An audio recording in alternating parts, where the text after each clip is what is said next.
esse vídeo vai nos mostrar talvez uma grande realidade. Vem junto com a gente.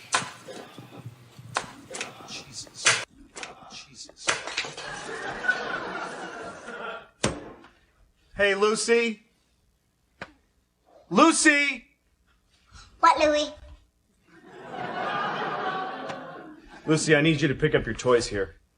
No. What do you mean, no? I'm still playing with them. No, you're not. You're playing in there. But those toys are waiting meanwhile. Lucy, I'm sick of picking up your toys. I play with my toys, and you pick them up. That's my deal.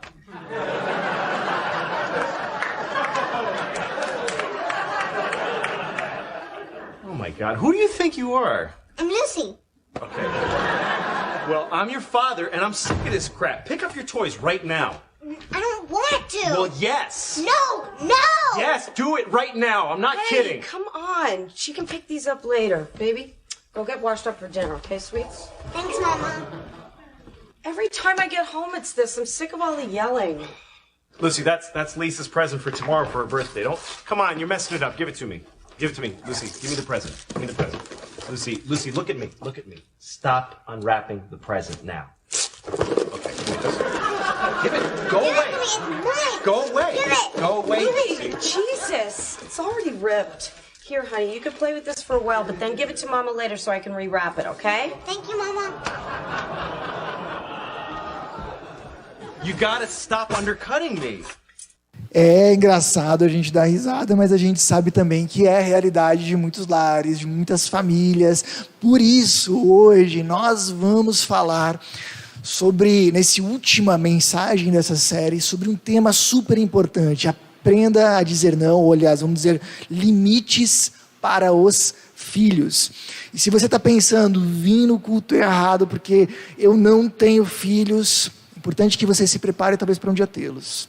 Ou se de repente você que está acompanhando a gente já está pensando, bom, meus filhos já cresceram, isso já não é mais assunto para mim. Se você como avô, como avó, ou mesmo como tio, tia, padrinho, madrinha, pode ajudar muito como um reforço. E mesmo que de repente você diga, bom, filhos não é nada a ver comigo, não tenho interesse nesse assunto, não tenho e nunca vou ter, mesmo assim esse encontro vai ser bem importante, porque nós vamos ver juntos algumas lições muito importantes da nossa vida com Deus. E isso com certeza vai te ajudar bastante. Então, seja como for, não desconecta, não deixa a sua atenção agora, de repente ir para outro lugar, permanece aqui junto com a gente, que vai ser muito importante. Bom, deixa eu primeiramente, em alguns minutos, conversar um pouquinho com aqueles que são pais. Quando nós falamos sobre limites para os filhos, perceba como isso é importante. Uma reportagem do Globo diz: impor limites é o que cria filhos mais saudáveis. UOL, criança precisa de limites, vai sem culpa, eles precisam disso, não é trauma, é educação. A Gazeta do Povo, criança sem limites vira adulto problemático. Se a gente ainda não está convencido, olha só, Issam Itiba é um grande autor sobre educação do nosso país, hoje já falecido, escreveu vários livros dessa área, inclusive um dos mais vendidos que se chama Quem Ama Educa, um livro excelente que eu recomendo para aqueles que têm filhos. Ele diz o seguinte, olha só, figuras paternas frágeis e mães hipersolícitas transformam os filhos em parafusos de geleia, se levam um apertão, espanam. Não aguentam ser contrariados, não foram educados para ouvir um não. O que o Issam Itiba está dizendo é que pais que são omissos em casa ou que não se envolvem realmente na educação dos seus filhos, ou mães que estão toda hora satisfazendo todas as vontades dos seus filhos, criam um grave problema. A hora que esses filhos que não aprenderam a ouvir um não em casa, ouvem um não do chefe, do namorado, da namorada ou de uma outra pessoa, eles não sabem lidar com esse não e o mundo deles desaba. Então é importantíssimo que os filhos, netos, sobrinhos, afilhados ouçam um não para desenvolver a resistência emocional. Mas não só isso, para também desenvolver autoestima. O que os psiquiatras da nossa época falam é que quando nós dizemos não para uma criança e ela se frustra e ela se resigna, Mas daqui a pouco ela também supera isso e vai adiante, isso traz autoestima, eu consegui passar por isso. Além disso, limites para as crianças é importante para trazer segurança. Ela sabe onde pode ir e onde não, onde ela pode pisar e onde não, o que ela pode fazer e o que não. Limites também são importantes para proteger de problemas maiores. Aprende a ouvir não de um pai hoje. Aprende a ouvir não de um professor depois. Aprende a ouvir não de um chefe depois. Aprende a ouvir não também de um policial mais tarde. Evita problemas maiores. Limites para as crianças também é importante para construir um bom convívio em casa. Isso ficou bem claro no vídeo. Não tem um convívio bom, saudável, agradável, harmonioso em casa sem limites para as crianças. Elas realmente precisam disso para que o convívio seja saudável, senão o convívio sempre vai ser tumultuado e cheio de conflitos. Bom, estamos convencidos de que é importante? Acredito que essa altura sim, né? É importante que como pais, avós, tios, a gente saiba que as crianças precisam de limites para distinguir o que é o bom do ruim, o certo do errado. Essas coisas não estão exatamente claras para eles como deveriam. A gente precisa ensinar para eles. Mas não só isso. Eles também, a gente com a nossa educação precisamos preparar eles para a vida. Então eles também precisam de alguma forma já serem ensinados sobre limites financeiros. E essa é uma área de educação muitas vezes esquecida pelos pais. Depois, chegam na adolescência, juventude, idade adulta, não sabem lidar com recursos. Além de limites, de certo e de errado, limites financeiros, os filhos também precisam de limites de tempo, de horário. Isso é o que educadores e mais educadores têm falado, alertado e estão sendo pouco ouvidos. Camila Lavagnol, que é uma pedagoga e especialista em rotina infantil, muito legal e muito boa, ela comenta que os pais deveriam dar no mínimo, horários para os filhos para acordar, almoçar, jantar e dormir, os 4 pilares de um dia.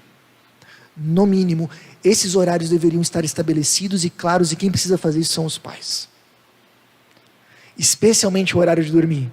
Eu tenho visto muitos pais não cumprindo isso. Bom, hoje também algo que a gente precisa também lidar e conversar são os limites para os eletrônicos. Se a gente deixar solto, não há limites nessa área. E eu trouxe aqui para vocês, só talvez como um pequeno parênteses, o que é trazido hoje como saudável para uma criança na área dos eletrônicos. A Associação Americana de Pediatria, numa publicação oficial, comenta que não deveríamos dar nada de eletrônico para uma criança até 18 meses. Até 1 ano e meio. Com exceção de videochamadas para parentes distantes. Que a partir então dos 18 meses, olha só, são pediatras, são médicos, estão falando aqui de saúde, que a partir dos 18 meses até os 5 anos, o saudável é no máximo 1 hora por dia. E a partir então dos 5 anos, a partir dos 6 anos, um aumento gradativo. Os pediatras falando.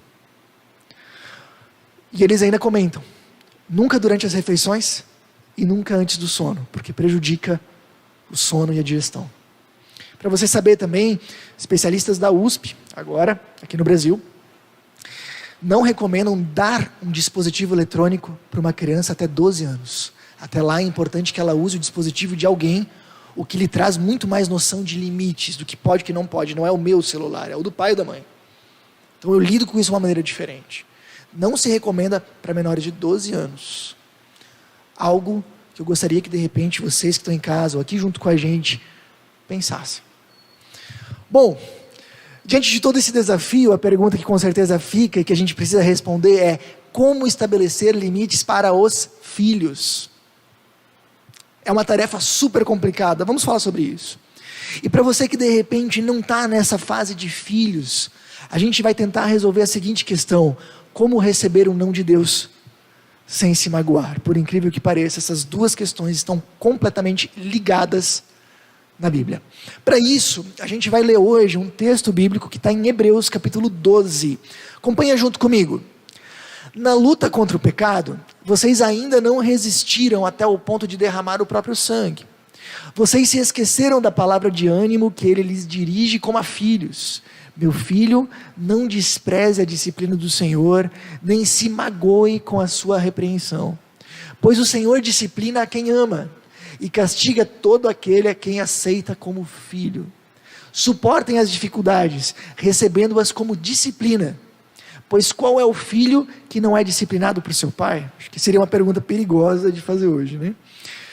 Vamos analisar alguns pontos. Primeiro, gostaria que você entendesse que esse texto aqui que a gente leu, ele foi escrito num contexto onde cristãos estavam sofrendo dificuldades diversas e estavam justamente se revoltando com Deus. Poxa vida, vocês não falam que Deus nos ama? Se Deus nos ama tanto, por que Ele permite que a gente passe por tanta dificuldade? De repente, essa é a pergunta que acaba surgindo em muitos dos nossos corações. E o texto de Hebreus aqui, o autor está colocando a seguinte questão: se você está pensando dessa forma, você está com o olhar errado. Pensa nas dificuldades, e aqui ele não está falando das grandes tragédias da vida, como por exemplo, perder uma pessoa importante para nós. Ele está falando dessas dificuldades do dia a dia que incomodam, não são tragédias, mas incomodam a gente. Uma crise financeira, uma crise no trabalho, uma oportunidade perdida. Pensem nessas dificuldades como disciplina de Deus. E é importante que você entenda que a palavra disciplina que a Bíblia usa no original, que a Bíblia foi escrita no grego, é a mesma palavra para treinamento. O que o autor de Hebreus está explicando é basicamente o seguinte: presta atenção, porque isso é realmente um pensamento muito importante que pode te ajudar. Que Deus pode permitir dificuldades no nosso dia a dia para nos fortalecer. Ah, Jorge, mas isso seria maldade? Deus está permitindo o nosso sofrimento? Ele está permitindo, mas não é maldade. Sabe por quê? Porque é um sofrimento limitado dentro da nossa capacidade por um tempo determinado para que a gente cresça, amadureça, se torne mais forte. É a mesma coisa quando a gente vai na academia. Você vai na academia e você vai levantar peso, ok? E você sai de lá torto, quebrado? Não, a princípio não. Se você fez o exercício certo, não. Por quê? Porque você levantou ou se exercitou com uma quantia limitada de peso dentro da tua capacidade por um tempo determinado. E o resultado disso é que você sai da academia não quebrado, não com a saúde destruída, pelo contrário, sai mais forte. Dá para entender? O autor de Hebreus está falando isso, ele usa exatamente essa linguagem de treinamento, e depois vocês vão ver de exercício, para comentar que a gente pode ver muitas das nossas dificuldades como Deus permitindo sofrimentos da nossa vida, mas de uma forma limitada, dentro da nossa capacidade, por um tempo determinado, para acabar com a nossa alegria? Não, para que a gente saia delas mais forte. Então, de repente, aquele colega complicado no meu trabalho, ou o meu vizinho, Deus não quer prejudicar a minha vida com isso. Deus quer que eu exercite talvez a paciência, ou o perdão. A crise financeira que de repente às vezes a gente passa, Deus não quer destruir a minha vida com isso. Deus quer que através disso de repente eu exercite o planejamento, ou a confiança em Deus. Uma crise familiar, ela não vem para acabar comigo, não é Deus me castigando de alguma forma, não, mas Deus talvez permita isso para que eu aprenda a ouvir aquelas pessoas, a me colocar no lugar da minha esposa, do meu marido, a exercitar empatia, a exercitar uma comunicação saudável e madura. E aí quando a verdadeira tragédia chega, e chega na nossa vida não porque Deus quer, mas porque a gente faz parte do mundo que rompeu e se distanciou com esse Deus, a gente está mais preparado. Por exemplo, quando de repente uma pessoa que nós amamos falece, a gente já exercitou bastante a confiança em Deus, e sabe que Ele está no controle. A gente já exercitou bastante a empatia, e sabe que não é só a gente que está sofrendo, as pessoas ao nosso redor também estão, porque também perderam alguém. E a gente começa a ajudar essas pessoas e ser ajudado junto. A gente já está mais preparado. O autor de Hebreus fala, a gente pode ouvir os nãos de Deus, sem se magoar, quando a gente percebe que através disso Deus está nos disciplinando, nos exercitando, nos fortalecendo, para problemas que de repente estão lá na frente. A gente nem sabe deles agora, a gente nem enxerga eles agora, mas Deus já sabe e está nos preparando. Agora, perceba aqui, então, ele está ensinando a nós vermos as dificuldades como disciplina de Deus, e ver a disciplina de Deus como ato de amor. Deus não faz isso porque Ele não gosta, Ele faz justamente isso porque ama.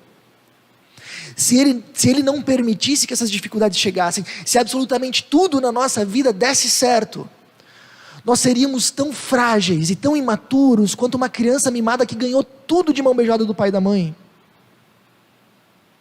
Deus permite isso porque nos ama. E aí você entende porque um Deus amoroso permite dificuldades.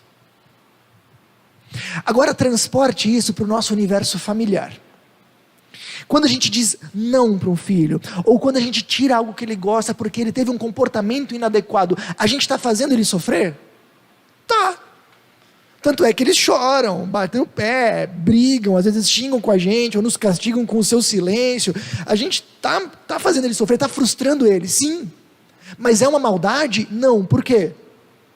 Porque a gente está colocando para eles um sofrimento limitado, dentro da capacidade deles, por um tempo determinado, para que eles se fortaleçam, para que eles amadureçam, para que eles entendam o que pode e o que não pode, para que eles criem resistência emocional.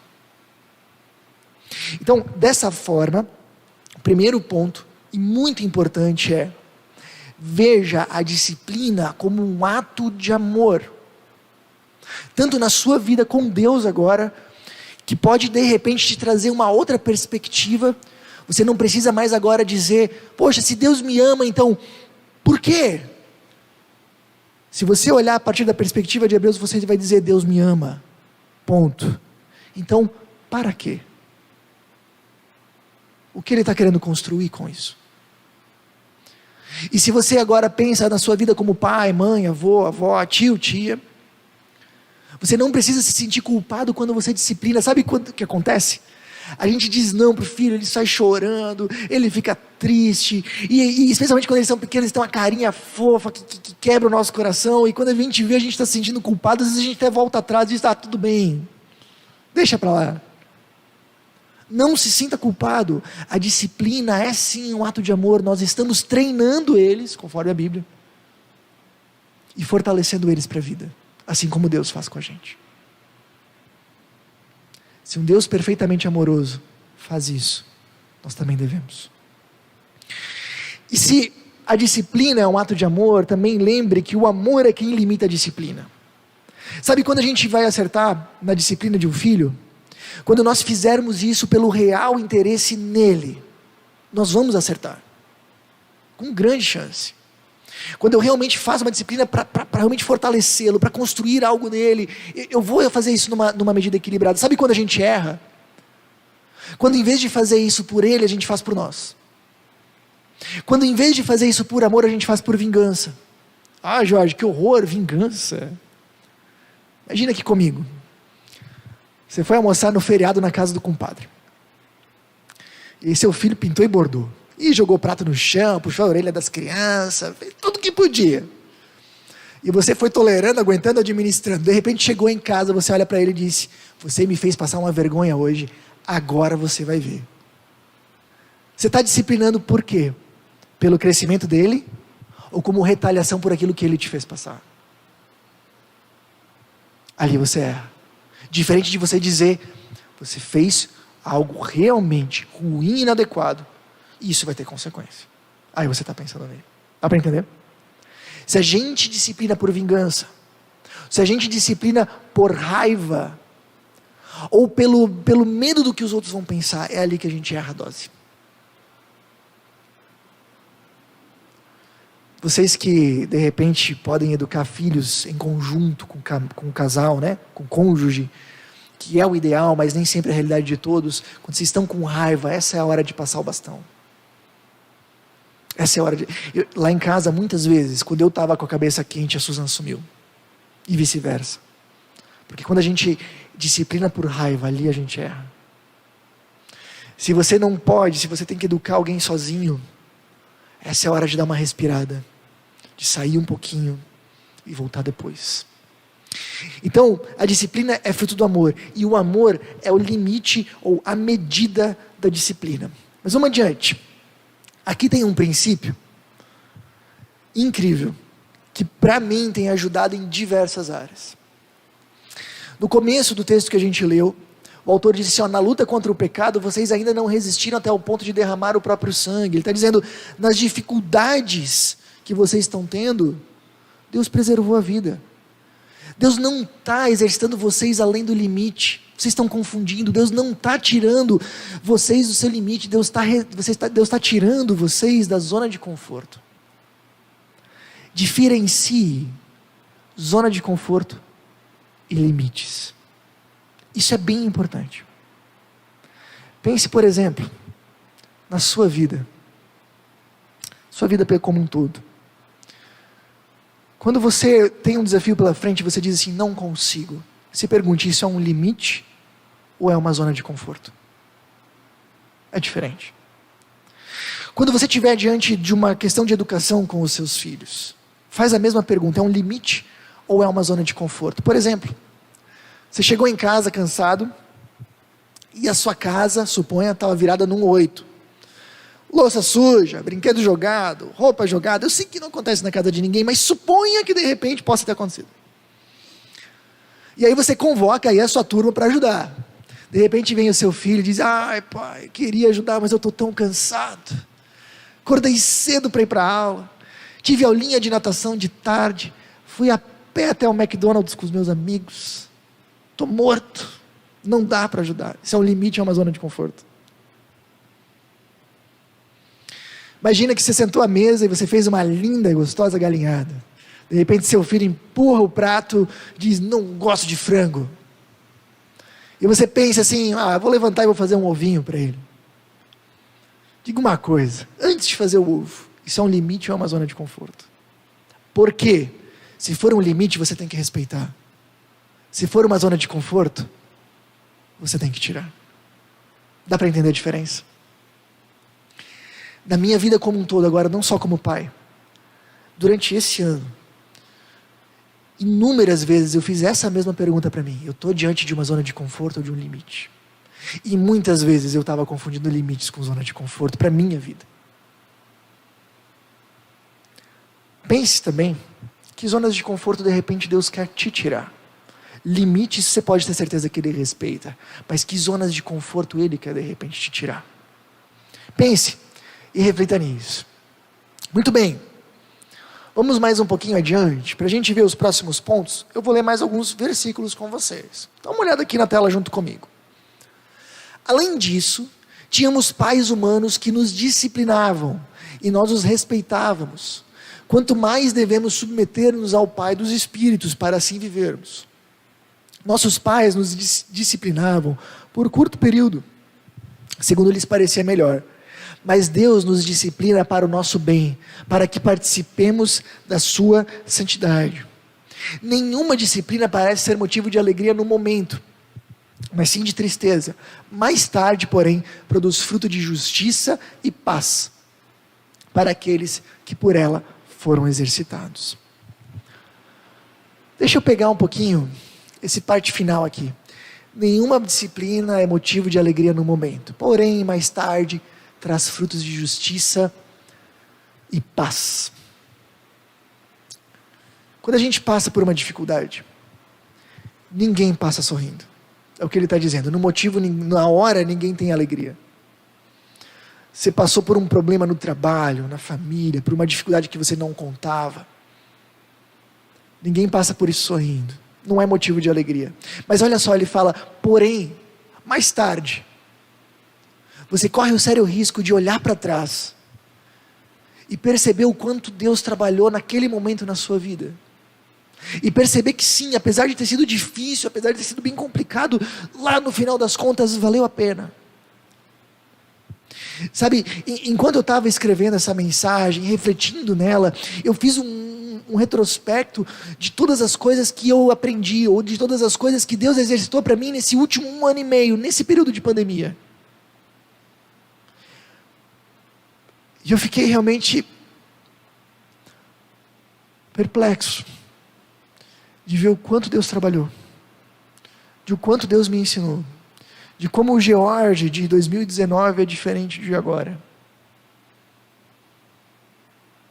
E assim a gente pode de repente, às vezes nessa noite, pensar e revisitar vários momentos dolorosos da nossa vida, mas perceber que mesmo neles, Deus trabalhou. E que nós tivemos lições preciosas. E que lá no fundo, foi bom. Também isso é muito importante quando a gente pensa nos nossos filhos. Quando a gente disciplina eles, eles nunca vão dar risada, nunca vão sorrir, nunca vão gostar disso.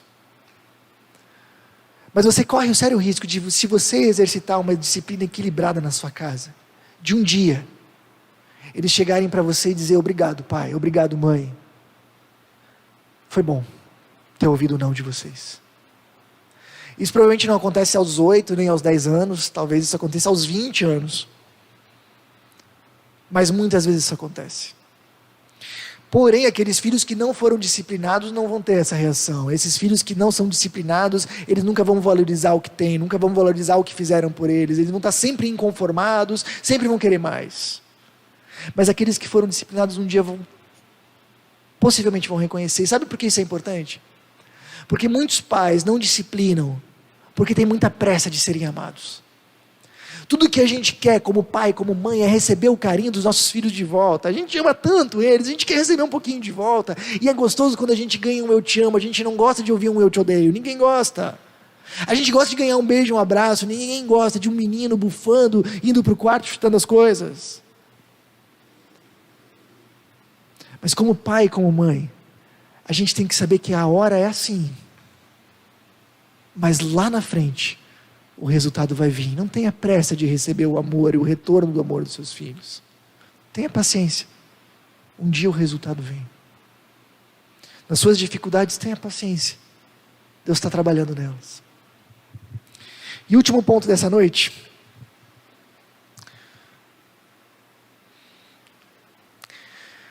Vocês viram que o texto bíblico ele comenta com a gente, se nós nos submetemos aos nossos pais, que nos disciplinam conforme a sua própria vontade, ele falou.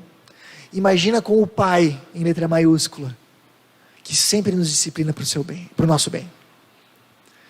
O que o autor de Hebreus está dizendo é que Deus é um pai perfeito, que equilibra de uma maneira absolutamente perfeita o amor e a disciplina.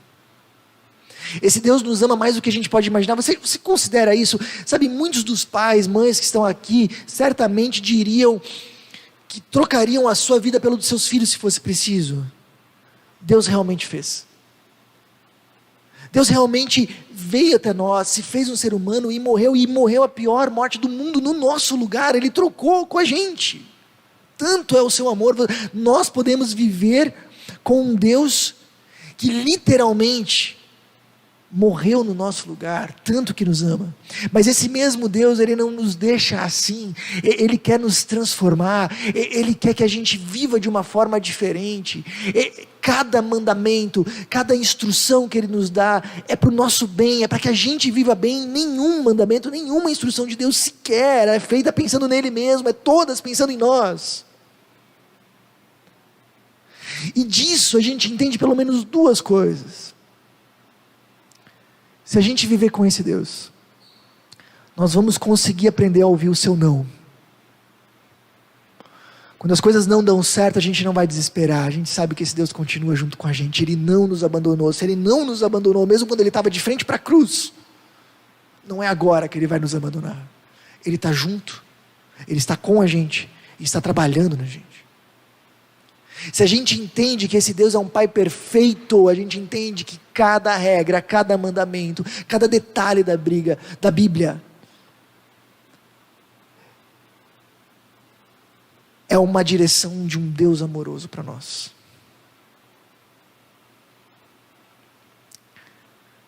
E mais, a gente também entende que quanto mais a gente conviver com esse Pai perfeito, melhores pais e mães nós nos tornaremos. Sabe, uma coisa que me ajudou muito na minha vida como pai, é que eu tive bons pais. Eles devem estar assistindo agora, inclusive. eu já falei isso para eles, mas eles foram ótimos pais. E em momentos em que eu não sabia direito como fazer, eu tinha uma referência. Às vezes eu me perguntava o que meu pai ou minha mãe fariam nesse momento. E isso deixou a minha tarefa muito mais fácil. Eu sei que nem todo mundo teve esse privilégio, eu realmente sei. Agora, por mais que meus pais foram bons pais e boas referências, eles também tiveram as suas falhas. Mas Deus é um pai perfeito, uma referência perfeita. Quanto mais você conviver com Ele, quanto mais você vê como esse pai exerce o seu amor e a sua disciplina sobre nós, quanto mais você vê isso na Bíblia e mesmo perceber isso na sua própria vida, mais vai ficar claro para você o que você tem que fazer na vida dos seus filhos. Porque basicamente pai e mãe são um instrumento de Deus na vida dos seus filhos. Quer ser um bom pai, uma boa mãe? O melhor conselho que eu poderia te dar, que a Bíblia poderia te dar, é viva regularmente com a melhor referência do mundo, que é Deus. Bom, deixa eu fazer essa rápida recapitulação com vocês. Eu queria te convidar a tomar algumas decisões nessa noite. A gente não vive a fé só ouvindo, a gente vive a fé decidindo. Queria te convidar a decidir não ter medo de indicar o caminho certo, com clareza, e corrigir quando necessário, o caminho certo para os seus filhos com clareza, e corrigir quando necessário. Não tenha medo disso. Decida sempre disciplinar com amor. Decida tirar da zona de conforto, mas respeitar os limites. Decida ser paciente e persistente. Os resultados um dia virão. Decida viver junto do Pai perfeito. Conhecer o seu amor e se submeter à sua vontade. E agora, para você que de repente não é pai e mãe, eu diria para você: decida confiar que esse Deus te ama. E a partir disso você vai ver os nãos que você recebe de outra forma. Você vai ver os mandamentos de Deus de outra forma. Você vai ver a vida com Deus de outra forma. Você vai ver a vida como um todo de outra forma. Decida confiar plenamente no amor de Deus.